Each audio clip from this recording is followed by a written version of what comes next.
Well, welcome to this issue of Discovering Truth at the Movies. Hi, my name is David Lance. And so this week we're going to be looking at the episode of the Chronicles of Belteshazzar, in which Naaman rescues Daniel from an assassination attempt. Daniel, yep. So there we go. Sorry, I had a small technical interruption there. So Daniel is able to interpret King Nebuchadnezzar's dream as planned. As the forces arrayed against Daniel become more desperate to achieve his downfall, will he succumb to the desire to seek revenge? That's what happened to Storm Shadow in the movie Snake Eyes, and leads to this question for reflection. When we feel we've been wronged, do we seek to forgive and reconcile? Or do we seek revenge? So consider joining me as I read each chapter and provide commentary from my upcoming novel, The Chronicles of Belteshazzar. You can find out more about this on my podcast when I post the audio at Discovering Truth at the Movies. I'm also putting it on a YouTube playlist. I'm getting ready to publish my book, and so please email me at dlance@wisejargon.com to learn how you can partner with me in order to distribute the book when it becomes available. I don't know exactly, but I'm hoping sometime in September of 2021. And so let's go ahead and prepare to read this chapter of the Chronicles of Belteshazzar, chapter 14, Naaman to the rescue. The night had been a strange one, and Naaman had not been able to sleep. A fog hung in the air as he decided to make his way to the guardhouse where the captain of the night watch kept a log of palace guard assignments. Looking through the log, he came to Daniel's name and saw that the posting assignment had been marked through. When Naaman had inquired as to the meaning of this, the captain of the night watch said he had received orders not to post a guard for the 3 a.m. watch. That had triggered a mad rush that Naaman and the 2 soldiers that had been available were now on their way to Daniel's quarters. Only Naaman had the authority to approve a change in the night watchman's posting assignment. As they emerged through the gate into the courtyard, a figure narrowly missed colliding with them. Naaman looked closely at the man, suddenly realizing that the fugitive before them was Daniel. Naaman didn't need to ask Daniel any questions. The reason for Daniel's sudden appearance was almost upon them. As one man moving in a fluid motion, Naaman and his other 2 soldiers drew their swords to meet the onrushing attackers, while Daniel flattened himself against a wall. The 3 formed a triangle, the base of which was the wall behind them where Daniel stood, slowly comprehending what was happening about him. Naaman met the first attacker directly in front of him. His opponent brought his sword down at Naaman's head with a mighty 2-handed blow. Naaman parried, lifting his sword nearly parallel to the ground to deflect the blow. Once the 2 blades had met, Naaman stepped to his right and brought his sword in an arc from right to left, slicing through the man's midsection. In shock, Naaman's enemy stood for a second, watching his life blood flow out of him before collapsing on the cobblestones. But Naaman did not have time to watch the man die. 2 attackers were pressing in on one of Naaman's soldiers. He raced to his comrade's aid, driving his sword into the back of one of the attackers, while the Babylonian soldier, though wounded himself, felled the other assassin. But instead of feeling the steel of the assassin's blade, he was showered with the man's blood as the attacker's wrist, now a bloody stump, swung past Daniel. The attacker's sword, still held in the clutches of his right hand, fell to the ground, severed from its owner's arm by Naaman's expert blow. Naaman grabbed the man, writhing in agony. "We will keep this one alive to tell us who ordered this attempt on your life. Are you all right, Daniel?" "Yes, I think so," Daniel said. "Thank you." Daniel set to binding the man's wrist to prevent him from bleeding to death, while Naaman inspected him for other weapons. Then he attended to the wounds of his other soldier. Just then, 4 more of Naaman's palace guards arrived. Naaman barked orders to the arriving guards. "Take this man and lock him in the deepest dungeon we have. Tell no one that he is alive. Take the bodies of these others and search for any clues as to their identity, then burn them. If anyone asks, tell them there were 4 bodies that were disposed of. When the time is right, this dog will reveal who masterminded the plot to kill Daniel. Naaman turned to Daniel. You shall spend the rest of the night in my quarters, and we shall triple the guard around you. Someone does not want you to interpret Nebuchadnezzar's dream tomorrow. Daniel didn't speak, but quietly followed Naaman to his quarters. Early in the morning, in the pre-dawn light, Naaman roused his house guest. The two ate their breakfast in silence and then made their way to the palace of the king. As Naaman entered the court of Nebuchadnezzar with Daniel at his side, he felt the eyes of Haman pierce the two of them. More than ever, Naaman believed that the chief priest had something to do with the attempt on Daniel's life the night before. But that was a matter that would have to wait for further investigation. Daniel, the appointed hour has arrived, said Nebuchadnezzar. Are you able to tell me your dream and interpret its meaning? All eyes focused on Daniel. Naaman didn't know why, but he knew that Daniel would be able to answer the king's question. None of your magi, astrologers, or wizards can tell you such things, but there is a God in heaven who does, Daniel responded. He has told you in your dream what will happen in the future. In your dream, you saw a huge statue of a man shining brightly, brilliantly, frightening and terrible. It was awesome to behold. The head was the huge statue of a man shining brightly, frightening and terrible. It was awesome to behold. The head was made of purest gold. Its chest and arms were made of silver. Its belly and thighs of brass, its legs of iron. Part of the feet were also made of iron and part of clay.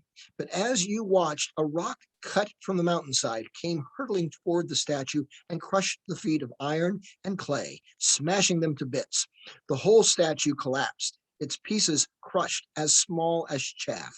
But as the wind blew the pieces of the statue all away, the rock that knocked the statue down became a great mountain and covered the whole earth.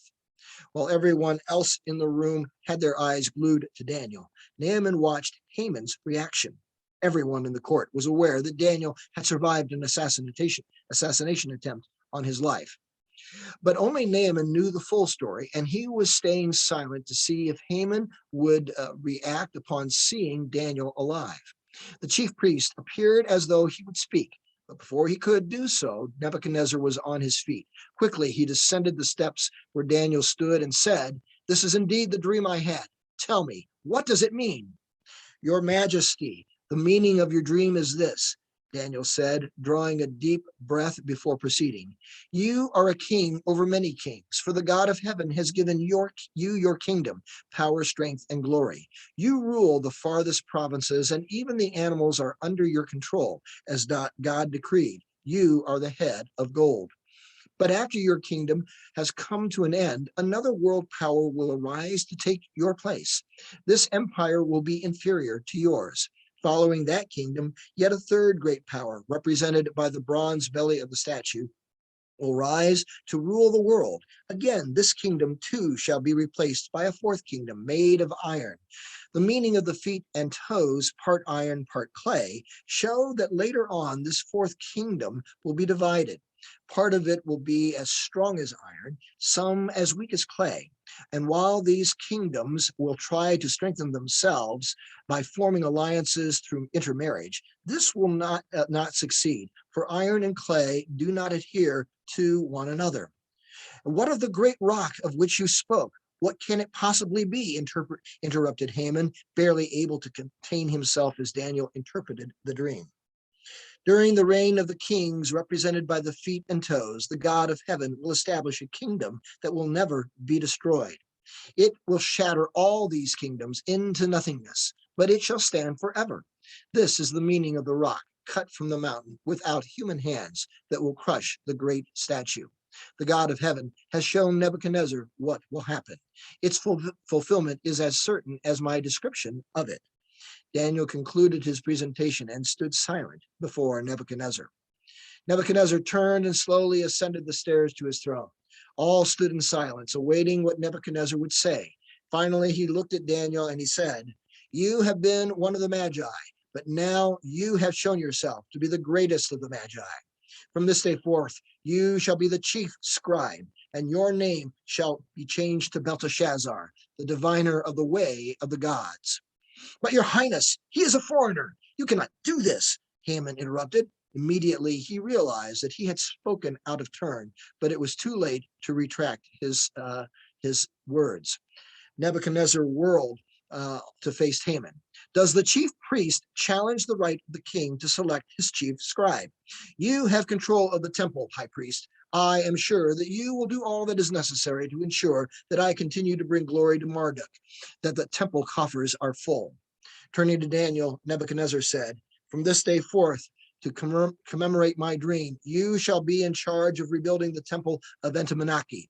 In that temple, you shall build a room dedicated to your God. And while the temple shall be a place of worship to Marduk, there will, within that special chamber, shall be the God of Belteshazzar to be worshipped. The ziggurat of Entemenaki stretched 300 feet into the air beside the temple of Azagaliah. Nearly 90 years ago, the Assyrian king Sennacherib had destroyed the temple. Only recently, Nebuchadnezzar had completed the rebuilding of the temple to Haman's specifications. The Hebrews who had been brought to the land of the Chaldeans spread the rumor amongst themselves that it was indeed the fabled Tower of Babel, written of by Moses in the sacred scrolls. Even Naaman was surprised by this command. The temple of Entemenaki was devoted to Marduk, along with his consort Sephanetum. The main shrine of Marduk at the temple was a chamber whose interior was completely overlaid with gold.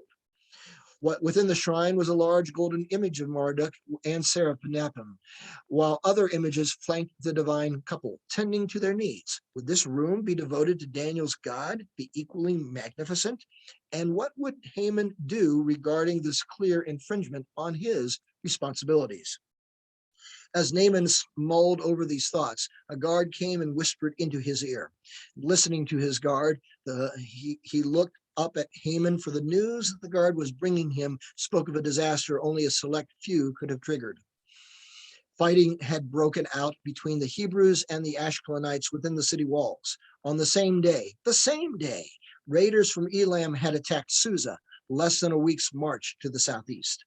And then he thought of something. The only place where rioting was not happening was in the two neighborhoods where he had tested Daniel's idea for a council of exiles to meet and discuss their issues. Naaman approached the king and, kneeling at his feet, waited for Nebuchadnezzar to command him to speak. Rise, Naaman, what is on your heart? Asked Nebuchadnezzar. My king, fighting has broken out in the city between Hebrew and Ashkelonite. Somehow, news that Daniel is dead has gotten out and caused the Hebrews to seek revenge. If my Lord pleases, then once we have quieted the city, I seek your permission to create a council of exiles living among us. I have worked with Daniel to test this idea as a way to help keep the peace. It has worked in the two neighborhoods we have tried it during this uprising. Nothing has happened in those sectors. Granted, replied Nebuchadnezzar. About to turn away, he noticed that Naaman had not risen as he had expected. There is more? Yes, my lord.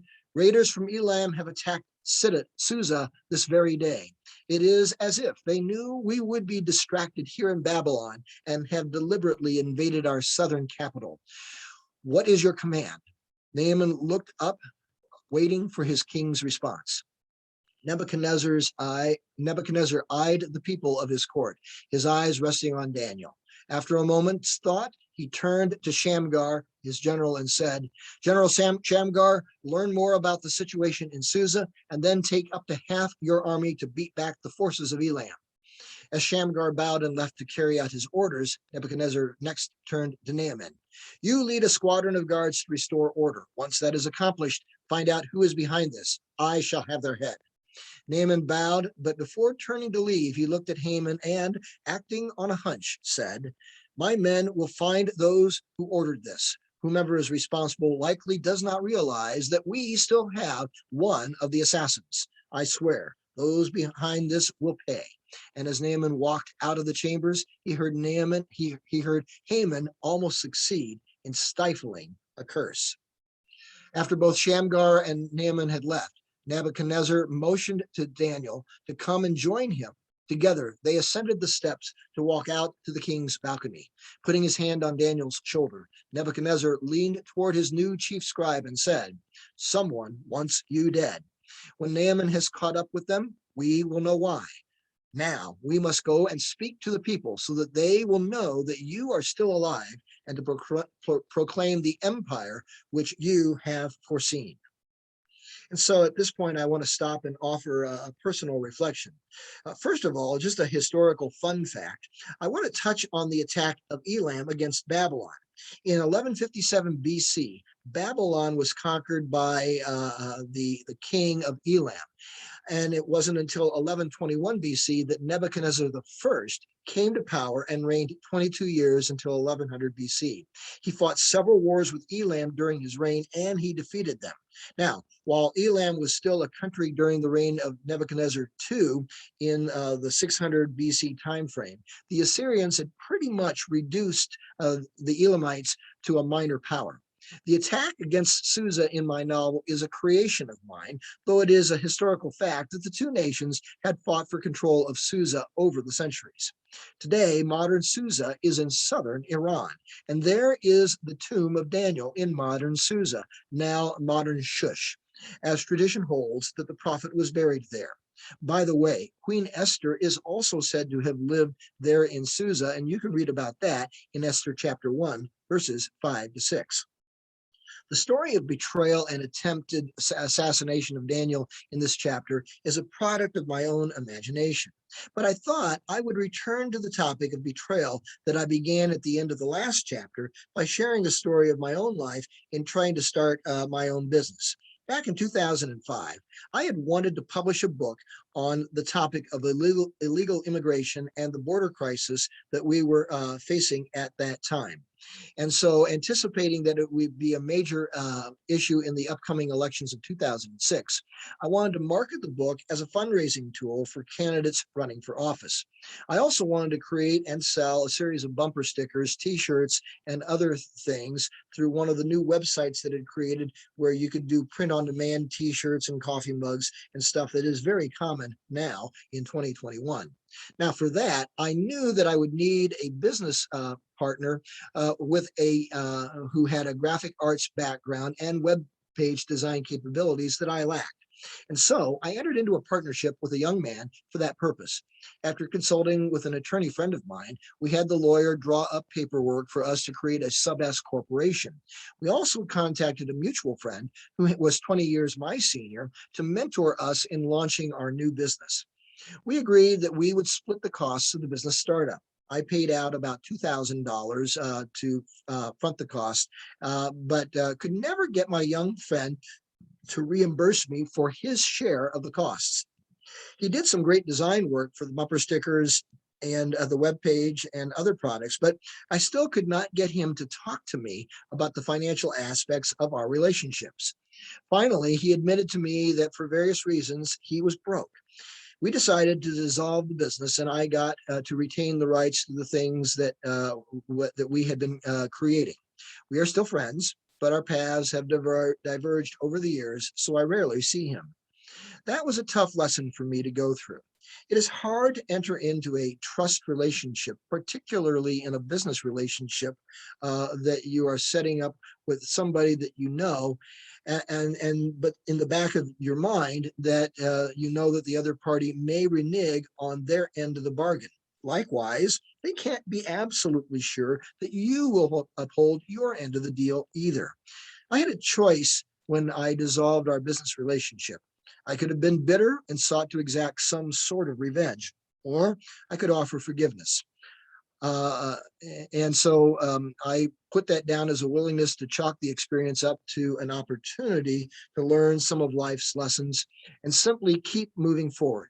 Now, in the novel, I portrayed Daniel as someone who is willing to forgive the injustices done to him. Not everyone makes the same choice. In a movie that I watched recently, two ninja warriors form a bond of friendship, but one has a hidden secret that leads him to destroy the trust that was extended to him. Unable to forgive, the two part as enemies. And from the movie Snake Eyes, we see them enter into this bond of friendship in the movie when Snake Eyes says to Storm Shadow, "I believe in you," and Storm Shadow says that to Snake Eyes, and Snake Eyes responds by saying, "You're the only brother I've ever known. I would pay you back with my life if I had to." Well, that leads us to this question for reflection. When we feel we've been wronged, do we seek to forgive and reconcile, or do we seek revenge? Well, that does it for this episode of Discovering Truth at the Movies and Chapter 14 of the Chronicles of Belteshazzar. You can sign up for my Conversations with the Culture newsletter at wisejargon.com/at the movies. And also, I want to encourage you to consider checking out my webpage at wisejargon.com/chronicles to find out about the upcoming book. Well, thanks so much. And until next time, God bless.